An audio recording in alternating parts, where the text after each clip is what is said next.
gloire à Dieu, bienvenue, bienvenue, bienvenue à ce rendez-vous d'enseignement, à ce culte d'enseignement sur l'onction du Saint-Esprit et les dons du Saint-Esprit en ce mardi 26 mai où nous sommes en train d'entrer dans la semaine de la Pentecôte, où nous voulons, n'est-ce pas, apprendre davantage, nous laisser éduquer spirituellement, nous laisser transformer spirituellement pour comprendre ce qu'est le Saint-Esprit et beaucoup plus l'impact de son onction et de sa puissance dans la vie du chrétien et dans la vie de l'Église.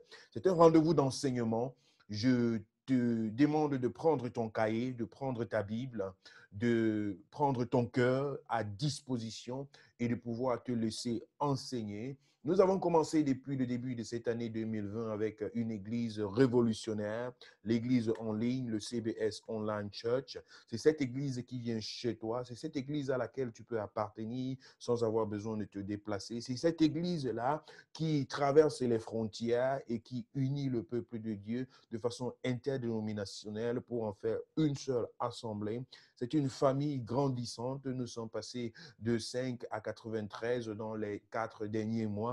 Donc, c'est une église qui est en train de grandir. C'est une église qui touche les frontières, qui traverse les limites, dans laquelle nous nous sommes donné le devoir pendant cette année 2020 d'enseigner ceux-là qui veulent devenir des disciples du Seigneur, de leur donner des paroles et des enseignements stratégiques qui permettent à leur foi de pouvoir progresser. À la fin de cette année 2020, il sera question pour toi de faire un bilan et de constater effectivement que tu es passé d'une étape spirituelle à une étape plus élevée à travers des enseignements comme ceux que nous avons déjà dispensés dans le cadre de cette église en ligne, à savoir un module sur le discipulat, un module sur l'appel, un module sur la vision. Et maintenant, depuis la semaine passée, nous parlons du Saint-Esprit, nous parlons des dons du Saint-Esprit, nous parlons de la puissance du Saint-Esprit, nous parlons aujourd'hui de l'onction du Saint-Esprit.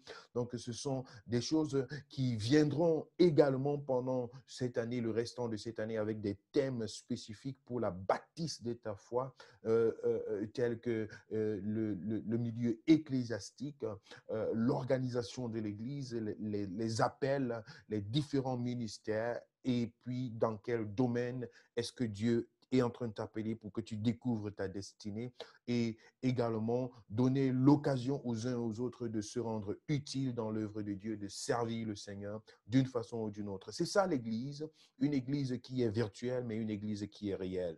Bienvenue, je suis le pasteur Shibi Chachwang, fondateur de cette église en ligne, CBS Online Church. Mon épouse et moi, nous sommes dans la joie depuis Munich et à travers, n'est-ce pas, les frontières, de pouvoir servir le peuple de Dieu. Vous qui êtes en direct et vous qui nous prendrez en différé pour suivre cet enseignement, sentez-vous à la maison. Si vous avez manqué des séries d'enseignements depuis le début de cette année, vous pouvez feuilleter dans ce groupe qui est privé. C'est un groupe qui n'est pas visible sur le public, sur Facebook, mais pour être dans ce groupe, vous avez certainement été invité par quelqu'un qui vous estime et qui, n'est-ce pas, vous a permis de pouvoir toucher à cette intimité, à ce que nous déposons ici dans cette église en ligne. Et nous avons également, avec le temps, nous sommes en train de développer notre réseau WhatsApp pour une communication un peu plus intensifiée. Mais je reste à votre disposition autant que faire se peut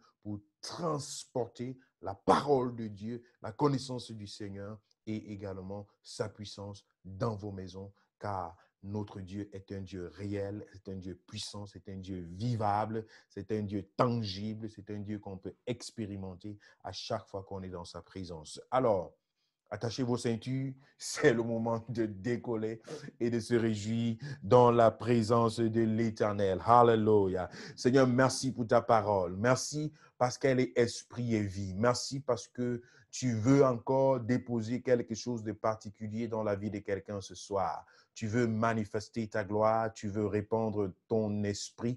Merci infiniment parce que Saint-Esprit, tu es l'enseignant par excellence.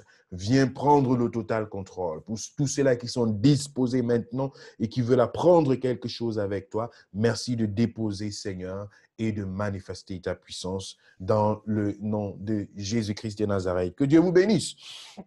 Comme j'ai dit, aujourd'hui, c'est une séance d'enseignement. Le vendredi, c'est une séance de prière et de proclamation. Aujourd'hui, c'est une séance d'enseignement. Donc, prends ton cahier, prends ton bic, prends ta Bible, de préférence une Bible d'études, peut-être deux si tu en as. C'est le moment d'entrer dans les profondeurs de la parole. Et si tu as des questions, n'hésite pas de les poser en commentaire sur Facebook ou alors en écrivant également dans le groupe WhatsApp. Je pourrais les répondre en live ou alors je prendrai le temps en différé de pouvoir y répondre. Nous voulons parler de l'onction du Saint-Esprit. L'onction, déjà, dans son expression tout court, c'est une impactation, n'est-ce pas, qui permet qu'une mise à part soit faite. Une impactation qui permet qu'une mise à part soit faite. Nous avons parlé au début de cette année, ou alors dans le deuxième module de notre série d'enseignement, pendant cette année 2020, nous avons parlé de l'appel. L'appel, l'une des définitions que nous avons données à l'appel, c'est le fait de se mettre à part. C'est le fait que Dieu pointe quelqu'un pour le mettre à part pour quelque chose de particulier. Ici, nous parlons de l'onction comme étant cet impact-là qui vient t'identifier comme étant un mis à part. Donc, lorsque tu acceptes l'appel du Seigneur, il y a ce qu'on appelle l'onction, c'est une impactation qui vient sur ta vie pour confirmer ta mise à part. Le mot saint veut dire séparer, retirer, mise à part. Donc, c'est exactement pourquoi nous allons voir tout à l'heure dans l'Ancien Testament, l'onction qui était faite dans l'Ancien Testament avait pour objectif de sanctifier, c'est-à-dire de séparer, de mettre à part, de mettre de côté. Maintenant, nous voulons regarder ensemble dans l'Ancien Testament pourquoi est-ce que l'onction était pratiquée. L'onction était pratiquée dans l'Ancien Testament, premièrement, pour les sacrificateurs. C'était pour mettre une catégorie de personnes à part afin qu'ils accomplissent un travail bien particulier. Et l'une des catégories, l'une des personnes, c'était les sacrificateurs, parce que leur travail était différent. Ils étaient pris parmi les Lévites, ils n'avaient pas d'héritage parmi les autres fils d'Israël, de Jacob, alors ils étaient mis de côté, ils n'avaient pas d'héritage, et leur devoir était de s'occuper spirituellement du peuple.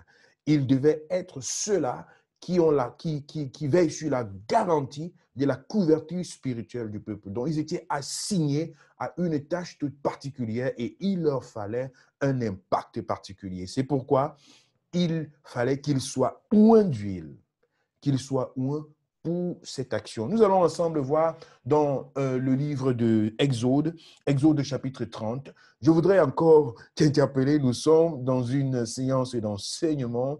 Ici, c'est véritablement l'occasion d'apprendre, l'occasion de se tourner vers la parole de Dieu et de pouvoir apprendre. Que Dieu te bénisse pendant que tu le fais. Nous allons voir ensemble dans, qu'est-ce que j'ai dit? Effectivement, dans Exode chapitre 30, le verset 30. La Bible nous dit, tu oindras Aaron et ses fils et tu les sanctifieras pour qu'ils soient à mon service dans le sacerdoce. Tu oindras Aaron et ses fils et tu les sanctifieras pour qu'ils soient à mon service dans le sacerdoce. Bien aimé, beaucoup de personnes parlent de l'onction. On parle de l'onction, oh voilà, j'ai l'onction dans ma vie, oh je cherche l'onction, oh Seigneur, donne-moi ton onction, ainsi de suite. Je voudrais ici que nous puissions comprendre que c'est quelque chose de particulier.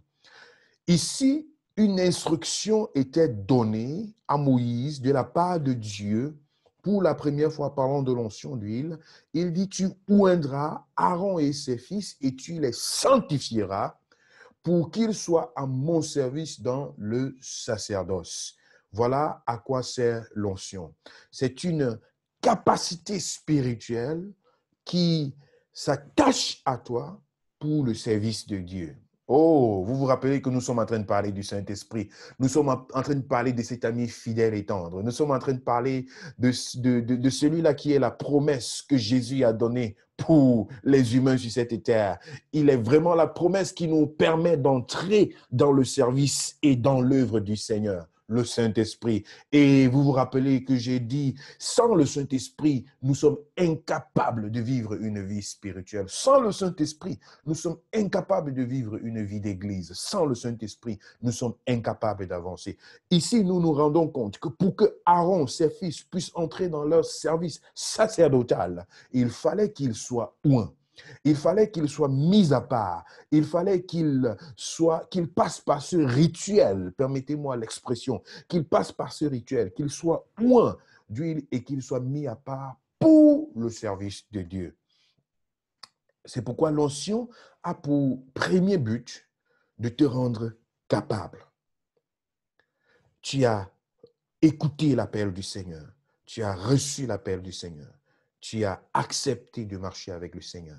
Maintenant, Dieu dit à Moïse, je veux que Aaron et ses fils, parce qu'ils sont appelés à me servir, je veux que tu les oignes et qu'ils soient mis de cette façon à part pour mon service. Donc, c'était particulier ici pour entrer dans le service du sacrificateur. Allons voir un autre passage où c'était également important de pouvoir être oint. Il fallait être oint pour devenir le souverain sacrificateur. C'était aussi quelque chose qui se faisait par l'onction d'huile. Je m'en vais chercher le passage et je vais le partager avec vous. Ici, dans le livre de Lévitique, chapitre 21, le verset 10, la Bible nous dit, les fils d'Aaron, le verset 10, le voici, afin que vous puissiez, je suis où? Que je me retrouve. Lévitique chapitre 21, le verset 10. Voilà, j'y suis. Alors, le sacrificateur qui a la supériorité sur ses frères, sur la tête duquel a été répandue l'huile d'onction et qui a été consacré et revêtu des vêtements sacrés, ne découvrira point sa tête et ne déchirera point ses vêtements. Ici, on parle du sacrificateur qui a la supériorité sur ses frères. Donc, il s'agit ici du souverain sacrificateur. Nous avons vu tout à l'heure que le sacrificateur en lui-même était oint d'huile et nous voyons ici le souverain sacrificateur en était davantage à cause de sa position de supériorité sur ses frères. Il fallait qu'il soit oint d'huile de façon particulière pour avancer. Une autre personne qui devait également être oint d'huile, c'est les rois. Les rois, pour qu'ils soient mis à part, devaient être oint d'huile, qu'ils soient mis en capacité de servir le Seigneur comme étant roi. On va voir 1 Samuel, vous pouvez le noter, 1 Samuel chapitre 16. Je vais lire d'abord le verset 1er. L'Éternel dit à Samuel, « Quand cesseras-tu de pleurer sur Saül? Je l'ai rejeté afin qu'il ne règne plus sur Israël. Remplis ta corne d'huile et va. Je t'enverrai chez Isaïe, Bethléemite, car j'ai vu parmi ses fils celui que je désire pour roi. » Et nous allons voir au verset 13 qu'est-ce qui se passe ici. Samuel prit la corne d'huile et oignit au milieu de ses frères. L'esprit de l'Éternel se saisit de David à partir de ce jour et dans la suite. Samuel se leva et s'en alla à Rama. Ici, nous voyons très clairement que David, pour être, j'utilise cette expression, pour être intronisé dans sa position de roi, il fallait qu'il reçoive l'onction. Donc, pour me résumer, dans l'Ancien Testament, nous voyons que l'onction, c'est ce signe, cette pratique que Dieu lui-même a initiée pour pouvoir mettre une catégorie de personnes à part, les sacrificateurs, les lévites, souverains sacrificateurs, le roi, et je pourrais vous donner plusieurs autres versets bibliques qui montreront comment les prophètes également ont été mis à part par l'onction.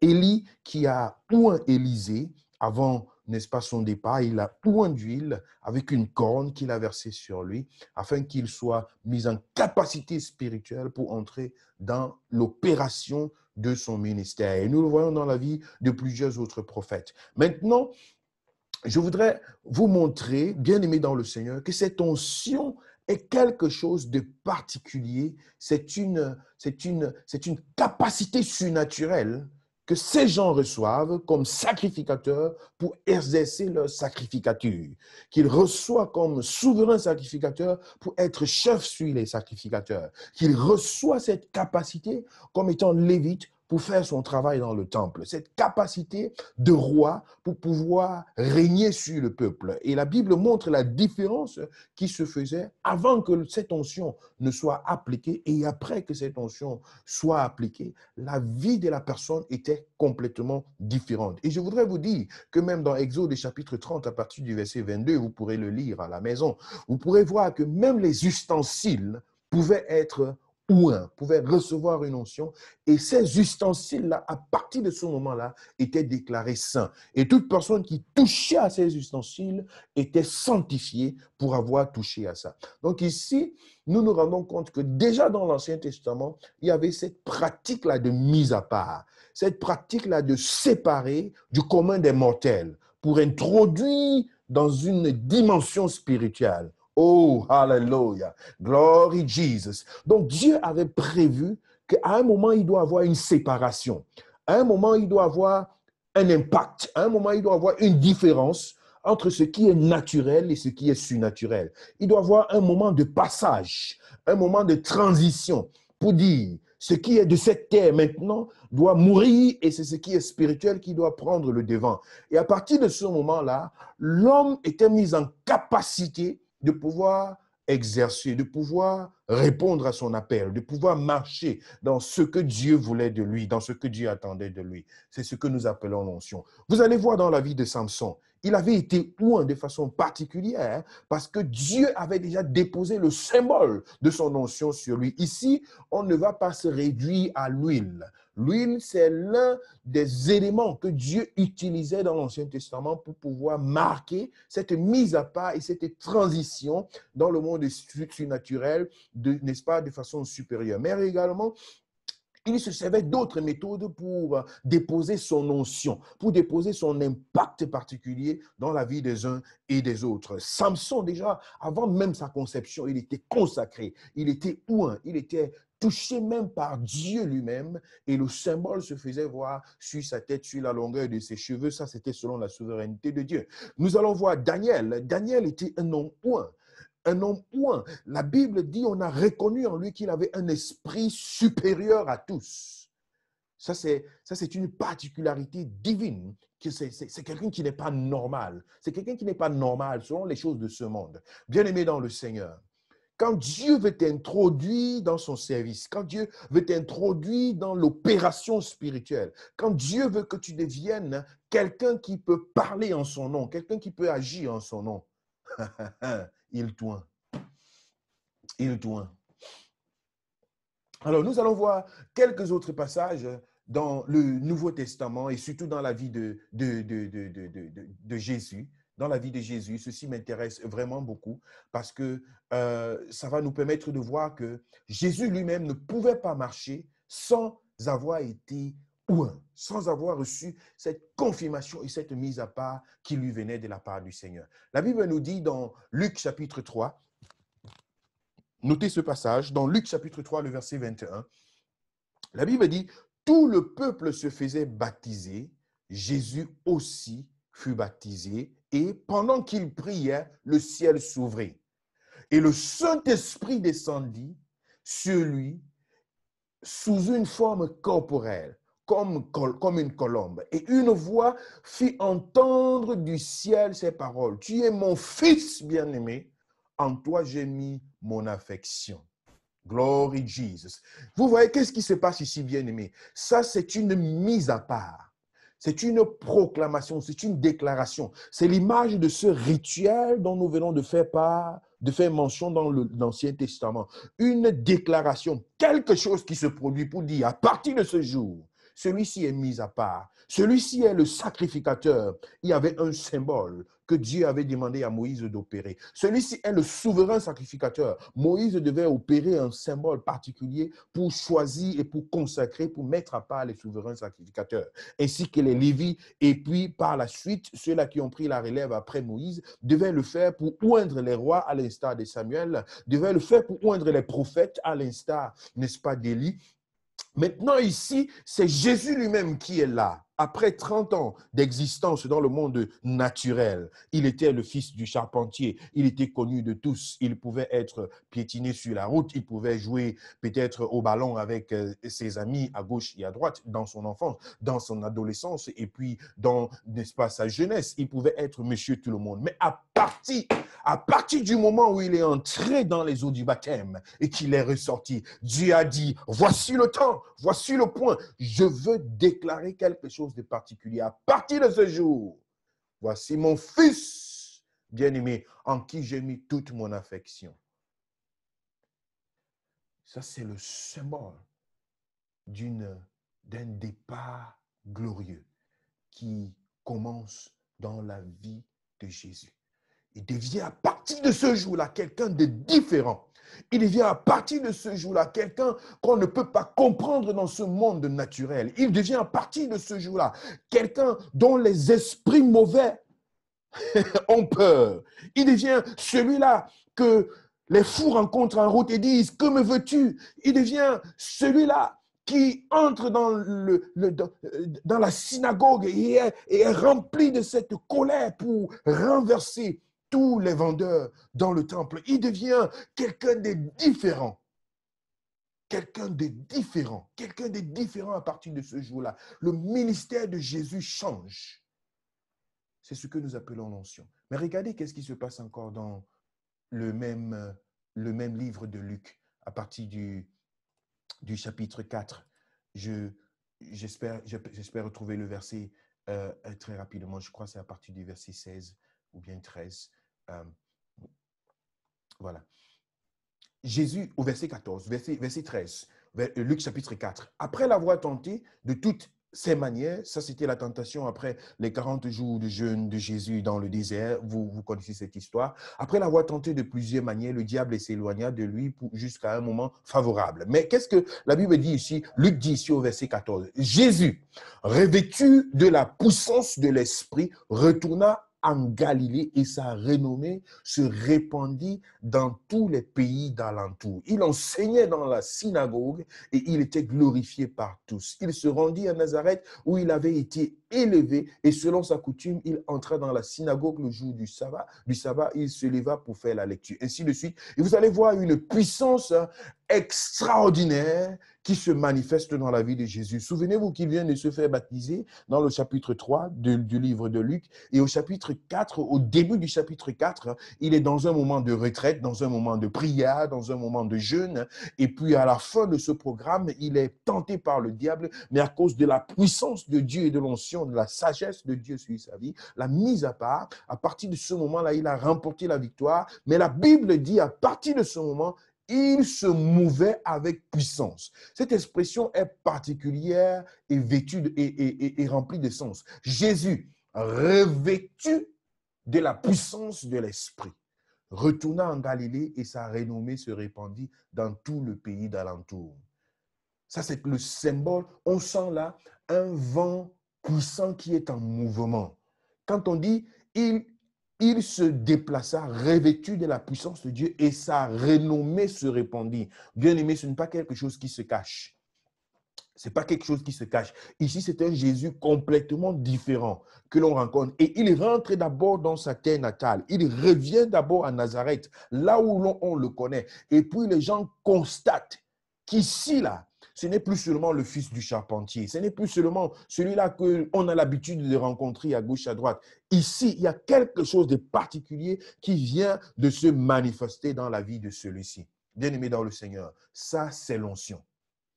C'est cette marque-là, cette mise à part, ce momentum-là, là où Dieu dit, je descends maintenant et je veux enlever tout ce qui est naturel en toi. je veux te transporter dans une dimension spirituelle et surnaturelle. Lorsque l'onction de Dieu descend sur toi, tu es mis à part pour la sacrificature. Tu es mis à part pour être un lévite. Tu es mis à part pour être un roi. Tu es mis à part pour être un prophète. Tu es mis à part pour être, n'est-ce pas, un objet ambulant de la puissance de Dieu, un transport ambulant de la puissance de Dieu. Lorsque l'onction de Dieu est déposée sur ta vie, les choses commencent à devenir différentes. Les choses commencent à devenir différentes, je t'assure. Bien-aimé dans le Seigneur, je vous ai présenté, n'est-ce pas, la vie de Pierre. La vie de Pierre était complètement différente. Il luttait avec lui-même. Il luttait contre lui-même. Mais lorsque le Saint-Esprit est descendu sur lui, c'était devenu un Pierre différent. Mais avant que cela n'arrive, Jésus a promis, avant que le jour de la Pentecôte n'arrive, Jésus a donné sa promesse à ses disciples après qu'il soit ressuscité, avant qu'il ne monte vers le Père. Il a dit ceci, Luc chapitre 24, à partir du verset 49, il dit, lisons même à partir du verset 46. Et il leur dit, ça c'est Jésus, il est en train de s'entretenir avec ses disciples après sa résurrection. Ça c'est juste avant l'ascension. Il est en train de les préparer à son absence. Il dit, ainsi il est écrit, le Christ souffrirait, qu'il ressuscitait des morts le troisième jour, et que la repentance et le pardon des péchés seraient prêchés en son nom à toutes les nations, à commencer par Jérusalem. Vous êtes témoin de ces choses. Écoutez, verset 49. Et voici, j'enverrai sur vous ce que mon Père a promis, mais vous, restez dans la ville jusqu'à ce que vous soyez revêtus de la puissance d'en haut. Alléluia. Et voici, j'enverrai sur vous ce que mon Père a promis, mais vous, restez dans la ville jusqu'à ce que vous soyez revêtus de la puissance d'en haut. Bien-aimés dans le Seigneur, ici, Jésus donne une promesse particulière et claire aux disciples. Il leur dit, je vous ai formé pendant 3 ans. Ça, c'est un autre terme. Je suis en train de paraphraser ce que Jésus est en train de dire ici. Je vous ai formé pendant 3 ans. J'ai été avec vous. Je vous ai conduit. Je vous ai montré les hauts et les bas, les stratégies et les mystères de la connaissance de la parole de Dieu. J'ai expliqué des choses de façon codée aux autres dehors et je vous l'ai expliqué de façon détaillée à l'intérieur. Je vous ai donné tout ce qui est important. Et maintenant, je m'en vais. Mais vous n'êtes pas encore prêts. Vous n'êtes pas encore prêts. Vous n'êtes pas encore prêts. Restez sur place. Restez à Jérusalem jusqu'à ce que je vous ai promis s'accomplisse. Et alors, vous serez mes témoins. Donc ça, c'est un passage tout particulier, bien-aimé dans le Seigneur. Luc chapitre 24, verset 49. Et voici, j'enverrai sur vous ce que mon Père a promis. Mais vous, restez dans la ville jusqu'à ce que vous soyez revêtus de la puissance d'en haut. Bien-aimé dans le Seigneur, il est important de comprendre que Jésus est en train de parler ici d'une transition qui devait se produire dans la vie de ses disciples, malgré qu'ils étaient remplis de connaissances, malgré qu'ils étaient remplis d'expériences personnelles et peut-être même collectives. Jésus dit, vous ne faites rien.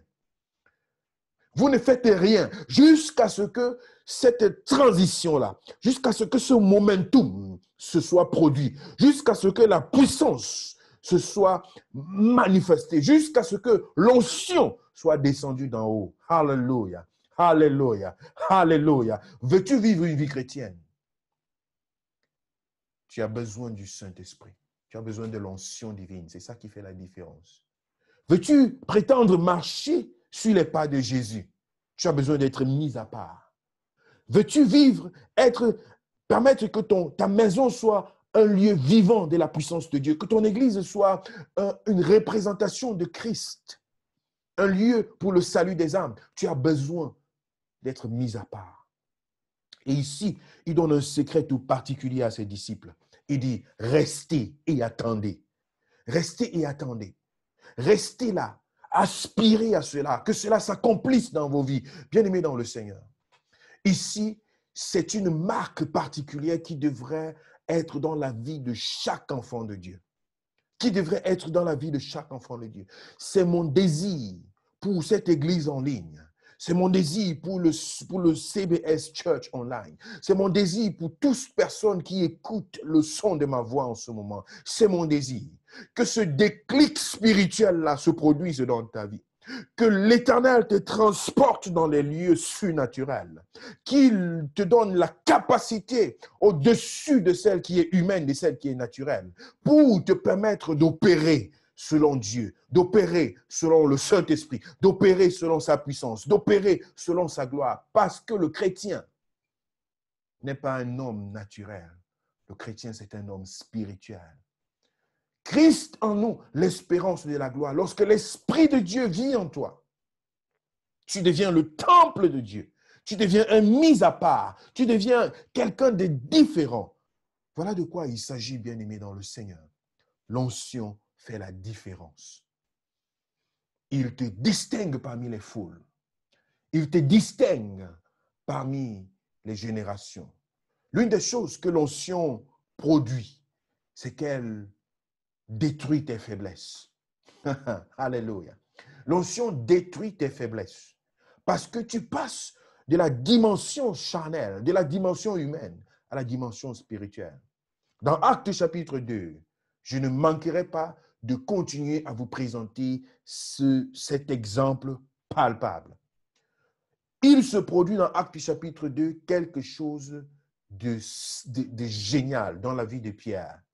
Ce Pierre que l'on a vu avec Jésus, rempli de détermination à suivre le Seigneur, mais en même temps, toujours en train de trébucher, toujours en train de perdre les pédales, toujours en train de s'égarer sur lui-même.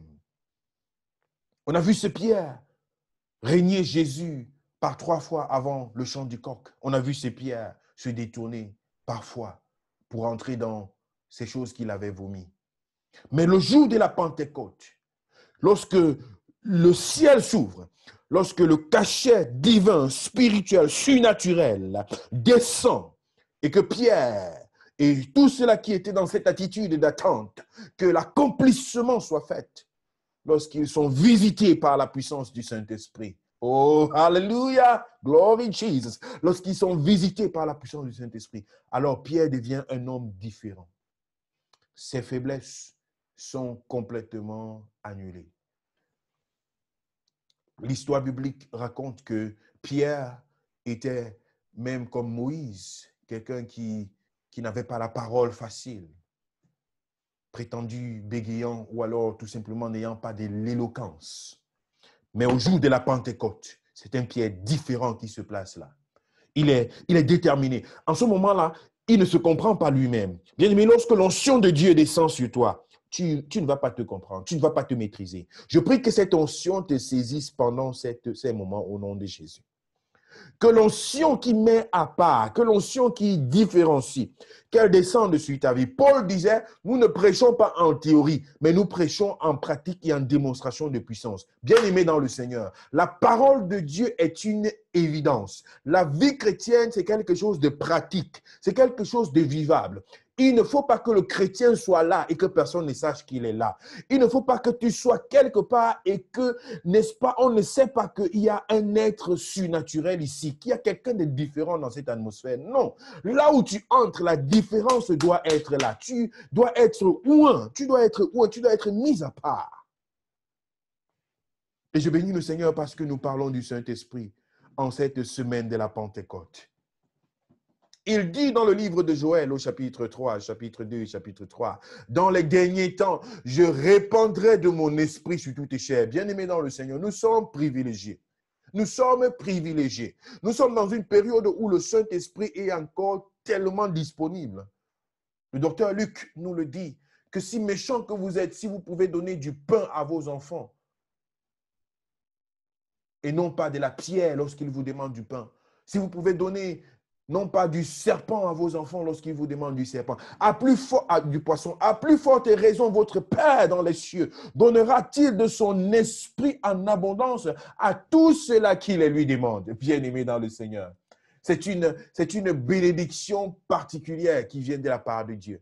C'est une bénédiction particulière qui vient de la part de Dieu. Nous sommes en train de traverser une atmosphère remplie de gloire et de puissance. Nous sommes dans une période véritablement favorable pour l'effusion du Saint-Esprit. Toi qui as soif de recevoir cette impactation, toi qui as soif de recevoir l'onction du Saint-Esprit, bien-aimé dans le Seigneur, la promesse de Dieu est la tienne. Entre dans une atmosphère d'adoration. Chez toi, prends-toi du temps, mets-toi à genoux pendant cette semaine, prends-toi du temps pendant cette semaine et commence tout simplement dans ta maison à adorer le Seigneur, à lever tes regards vers le Seigneur, à dire, Seigneur, j'attends ta promesse, j'attends ta promesse, j'attends ta promesse. Prends ce moment et tu verras comment le Saint-Esprit te visitera de façon particulière.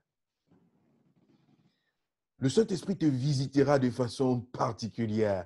Il viendra et il se manifestera de façon particulière dans ta vie. Oh, hallelujah, hallelujah. Glory Jesus, glory Jesus. Saint-Esprit, merci pour ta présence. Merci pour ta grâce. Je vous invite le dimanche de la Pentecôte. Nous allons faire un Zoom live.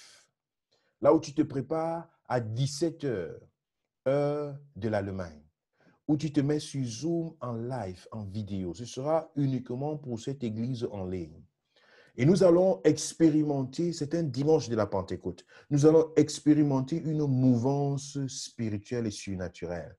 L'onction de Dieu va se répandre sur ta maison, sur le lieu là où tu te trouves. Les dons du Saint-Esprit vont se révéler en toi, vont se manifester et se mouvoir.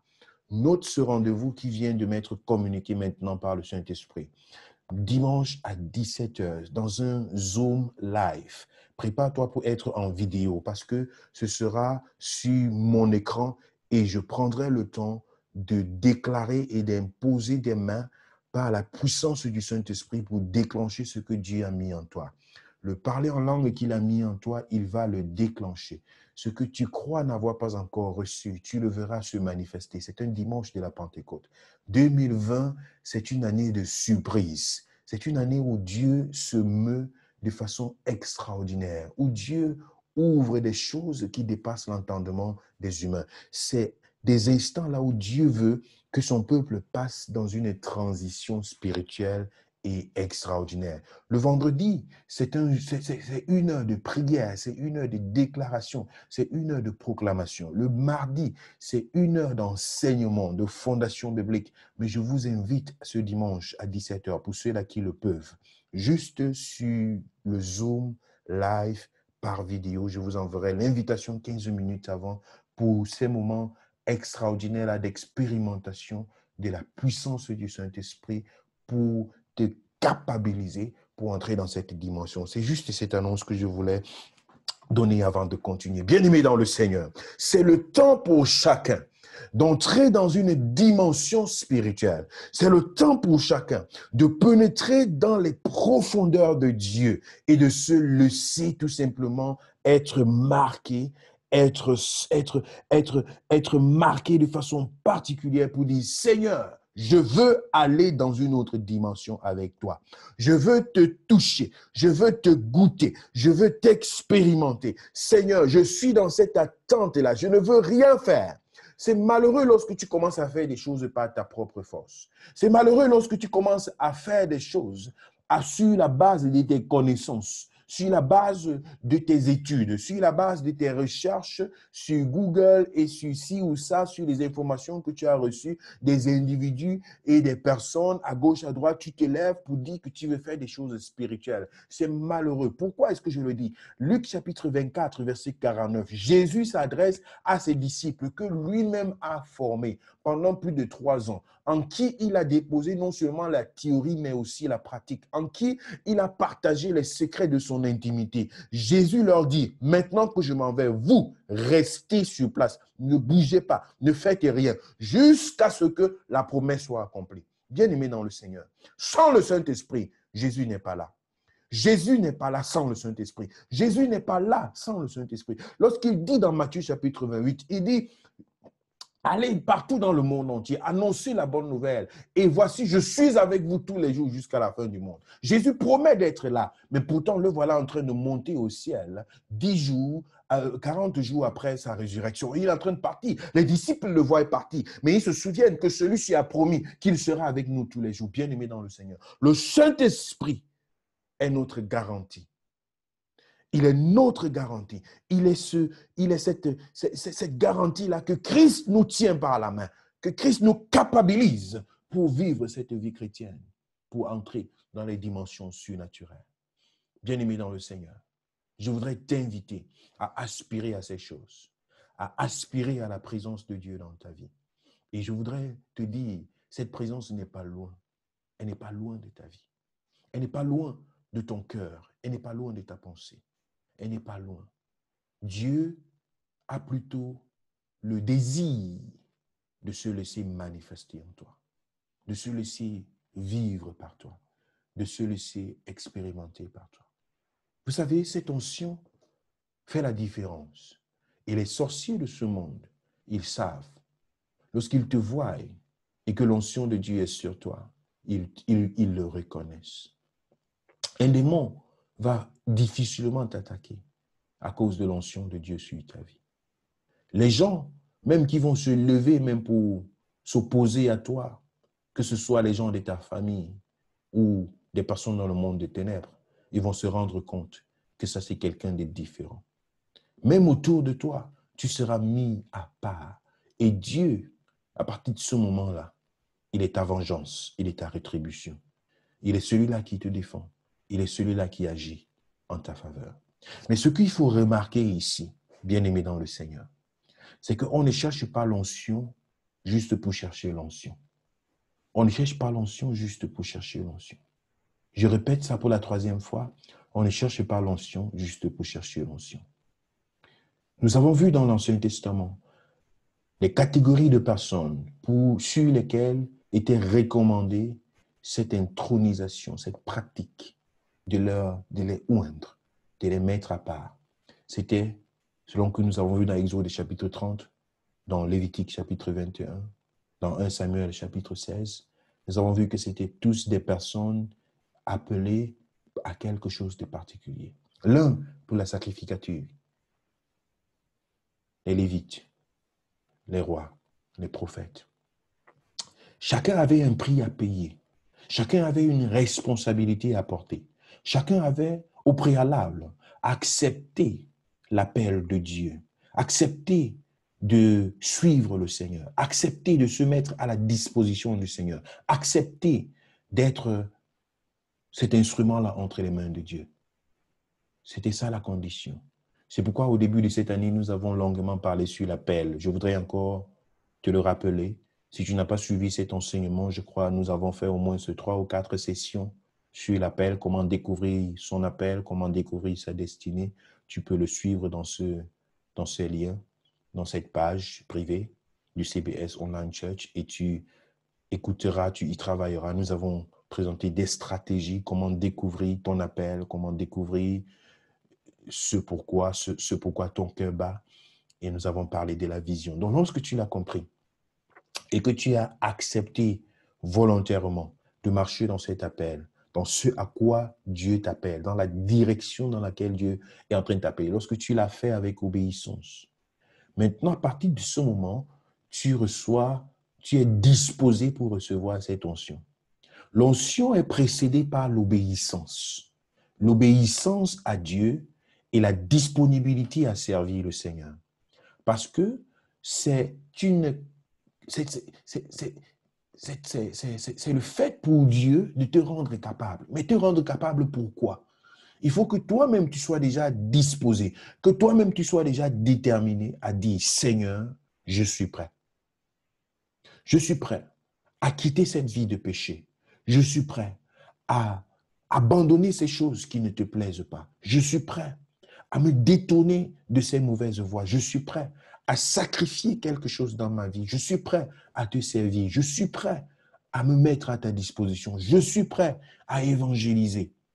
Je suis prêt à parler de toi dehors lorsque je rencontre des gens. Je suis prêt à annoncer la bonne nouvelle dans ma famille. Je suis prêt à payer de mon temps, à abandonner, à peut-être faire souffrir d'autres domaines dans ma vie parce que je veux te servir. Je suis prêt à payer ce prix. Lorsque tu as cette responsabilité, lorsque tu as cette détermination, alors Dieu te capabilise. Il te donne cette onction. C'est comme un budget. C'est comme un budget, un devis qui est là pour dire, voici la tâche à laquelle tu es attaché et voici ce que je vais déposer dans ta vie. Vous allez le découvrir dans le livre d'Ézéchiel. Le prophète Ézéchiel, au chapitre 3 de son livre, Ézéchiel chapitre 3, il reçoit une vision de la part de Dieu. Dieu lui dit, fils de l'homme, je veux t'envoyer vers ton peuple. Je veux t'envoyer vers des personnes qui ont un cou raide, un front solide et qui, n'est-ce pas, ne sont pas prêts à se repentir. C'est vers un peuple qui a un cœur amer que je veux t'envoyer. Je veux t'envoyer pour quelque chose de particulier afin qu'il se répande. Mais je veux que tu reçoives ce qui est nécessaire. Il dit, prends ce rouleau, mange.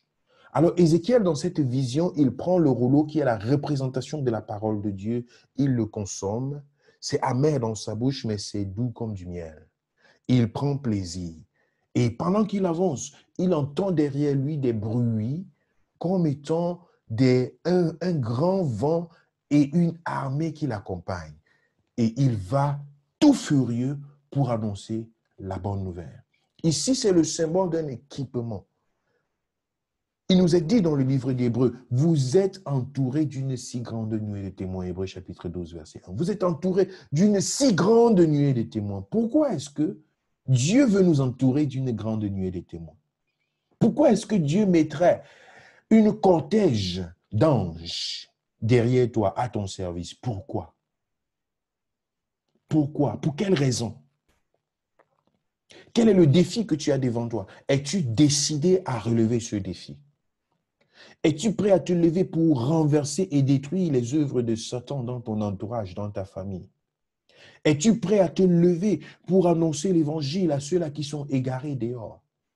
Es-tu prêt à te lever pour défendre la cause de la veuve et de l'orphelin? Es-tu prêt à te lever pour rétablir, pour contribuer au rétablissement de la justice sur cette terre? Es-tu prêt à te lever pour que la délivrance de quelqu'un se produise? Es-tu prêt à te lever? Pourquoi as-tu besoin de l'onction? Jésus s'adresse dans Luc chapitre 24 que nous avons lu au verset 49, il s'adresse à ses disciples parce qu'il vient de leur déposer, de leur donner une mission toute particulière. Il vient d'achever sa mission en lui et il est en train de leur passer le relais. Et il leur dit, ce que je suis en train de vous demander de rester faire pendant que je ne suis plus corporellement sur cette terre, c'est quelque chose de déterminant pour la suite de ma mission. Et alors, attendez, restez sur place. Vous avez besoin d'un budget. Vous avez besoin d'une cohorte d'anges, de la puissance de Dieu. Vous avez besoin d'une dose surnaturelle. Vous avez besoin d'être transporté de cette dimension naturelle à cette dimension surnaturelle. Vous avez besoin d'être boosté. Bien-aimé, une raison est toujours fondamentale pour l'effusion du Saint-Esprit, pour l'onction de Dieu qui descend sur la vie de quelqu'un. Pour quelle raison? Je voudrais t'encourager à être disposé pour être un instrument entre les mains du Seigneur. Notre génération a besoin de Jésus. Oh, notre génération a besoin de Jésus. Notre entourage a besoin de Jésus. Notre monde a besoin de Jésus. Nos familles ont besoin de Jésus. Le nom du Seigneur doit être glorifié. Le diable se moque trop de l'Église. Le diable se moque trop des enfants de Dieu à cause de la nonchalance spirituelle, à cause de la religiosité, à cause des coutumes et des traditions, des signes de piété et de l'ignorance de la puissance que Dieu met à notre disposition. Nous devons dire non à cela. Tu dois saisir ton identité. Mais de plus encore, ce monde a besoin de la manifestation de la puissance de Dieu. Quand nous voyons comment la dépravation sexuelle, la dépravation morale, les dépendances de drogue, d'alcoolisme, de tabagisme sont en train de se multiplier. Les vices d'homosexualité, de pédophilie, des pratiques avec des animaux et toute autre sorte qui se multiplient. Des pratiques inhumaines qui se multiplient autour de nous. Nous comprenons que où sont les fils de Dieu? Où sont les fils de Dieu? Le monde attend la révélation des fils de Dieu. Tu as besoin d'être révolté dans ton cœur, dans ton esprit et de recevoir cette onction qui vient de Dieu pour faire la différence. Oh, glory Jesus. Je rêve d'une armée, d'une église vivante, d'une église puissante, d'une église représentante de la présence de Dieu, représentante de l'onction de Dieu. Tu ne sais pas avec qui tu marches. Tu ne sais pas ce que les sorciers prétendent contre ta vie, dans ton lieu de service, en chemin, dans des lieux publics, dans des bureaux où tu entres, à gauche, à droite. Tu ne sais pas. La plupart des immeubles et des banques qui sont construites et gérées par des francs-maçons, par des rosicruciens, ici en Allemagne, dans nos villes, en France, en Europe, le satanisme qui se multiplie aux États-Unis, des églises satanistes. Le diable semble, dans certains domaines, avoir libre champ. Bien-aimé, l'église du Seigneur a besoin de l'onction pour être une église vivante. Une église vivante. Il est inadmissible que tu te retrouves dans la maison de Dieu pendant des années et des années. Et il n'y a pas de transformation palpable dans ta vie. Et les esprits continuent à s'amuser autour de toi. Il n'est pas question. Il faut ce déclic spirituel. Il faut ce transfert. Il faut cette impactation. Il faut ce dépôt de l'onction de Dieu. Là où l'Esprit de Dieu est, il y a la liberté. Bien-aimé dans le Seigneur, je voudrais te dire que c'est doux, c'est merveilleux. Lorsque ton cœur aspire à la présence de Dieu, à l'onction de Dieu, au dépôt du Saint-Esprit, c'est tout simplement merveilleux. Je ne vais pas être long ce soir. J'avais prévu pour 60 minutes. Donc, je suis en train d'aller à la fin de cet enseignement inspiré en cette période de la Pentecôte. Et je voudrais te donner rendez-vous ce vendredi pour ceux d'entre vous qui sont dans notre ministère, Vaincre Satan et les démons. Nous serons pas en ligne sur Facebook, mais nous serons uniquement sur Zoom et je vous communiquerai le lien à travers le groupe WhatsApp, Vaincre Satan et les démons. Toi qui m'écoutes, et si tu n'es pas encore dans ce groupe, tu es la bienvenue. Si tu veux une révolution spirituelle dans ta vie, pour vaincre les puissances de ténèbres et entrer dans ta destinée. Bien-aimé, pendant que je clôture ce moment, je voudrais prier que ton cœur demeure dans l'aspiration. Le Saint-Esprit ne va pas attendre jusqu'à dimanche pour te toucher. Sois tout simplement disposé. Sois disposé dans l'adoration. Pendant que tu es chez toi, dans ta chambre, en cette période de confinement, et que tu élèves tes mains pour adorer le Seigneur, tu verras le Saint-Esprit se manifester dans ta vie. Dans ton sommeil, tu verras le Saint-Esprit te visiter. Sois tout simplement dans cette attitude que Jésus a recommandé à ses disciples selon Luc 24, 49. Sois dans cette attitude d'attendre la promesse, d'aspirer, de dire, Saint-Esprit, oui, j'ai suffisamment entendu parler de toi, j'ai besoin de toi. Je ne peux rien sans toi, Saint-Esprit. Je suis incapable, je suis charnel, je suis limité, mes pensées sont limitées. Je ne peux rien sans toi. Les disciples ont été formés pendant 3 ans, ils ont prétendument eu tout ce qui était nécessaire pour avancer. Mais, Seigneur, tu leur as dit de ne rien faire parce que la promesse n'était pas encore là. Seigneur, je voudrais me dépouiller de mes propres connaissances. J'ai peut-être fait la théologie, j'ai peut-être reçu des enseignements, j'ai fait ci ou ça, j'ai été des années et des années dans l'église, à gauche, à droite. Mais Seigneur, j'ai besoin d'un impact particulier dans ma vie. J'ai besoin de ton onction. Mets-moi à part, Seigneur. Localise-moi avec ta puissance. Seigneur, localise-moi, localise-moi, localise-moi, Saint-Esprit de Dieu. Viens, j'ai besoin de ta touche dans ma vie et transforme ma vie. Bien-aimé, si tu fais cette prière, tu verras ta vie sera transformée. Ta vie sera transformée. Les écailles tomberont de tes yeux. Tu entreras dans une dimension extraordinaire avec le Seigneur. Et c'est ça ma prière. Que Dieu vous bénisse, que sa grâce se repose sur vous, que l'atmosphère dans laquelle vous vous trouvez en ce moment, qu'elle aille de façon continuelle. Oh, ça c'est une atmosphère divine, c'est une atmosphère spirituelle. Glory Jesus, glory Jesus. Alléluia. Que sa présence vous accompagne, qu'elle vous élève au-dessus de tout ce qui est naturel et que cette semaine, qui est la semaine de la Pentecôte, 2020, une expérience nouvelle, une expérience toute particulière. Que cette bénédiction soit la vôtre. Je reste à votre service. Je suis le pasteur Chibi Tchachouan depuis l'Allemagne. Shalom et à bientôt.